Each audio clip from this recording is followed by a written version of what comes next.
Hello guys, welcome back to my channel. তো next morning আমরা সব প্যাকিং করে রেডি হয়ে চলে যাচ্ছিলাম পাঞ্জাব। তো সব ব্রেকফাস্ট করে আমাদের গাড়ি চলে এসেছিলো। তো আমরা অন দ্য ওয়ে ছিলাম। তো তার মধ্যে আমাদেরকে রাস্তার মধ্যে দাঁড় করিয়েই ওখানেই আমরা লাঞ্চটা করেছি। তো আমরা ওখানে কিছুক্ষণ স্টে করেছিলাম, ওখানে চা, আইসক্রিম, চিপস এইসব খেয়েছিলাম।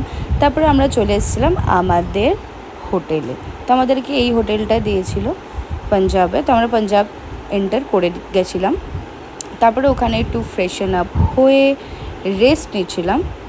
তো মা বাবা তানিরা একটু বেরিয়েছিল বাইরে, বাট আমি আর বাইরে বেরোইনি। আমি রুমের মধ্যেই ছিলাম, নিজের মতন নুডলস অর্ডার করে দিয়েছিলাম আর একাই এনজয় করছিলাম। আর অনেকটা জার্নি করেছিলাম বলে দিনটা প্রচুর হেক্টিক ছিল, তাই জন্য আমি আর বেরোইনি।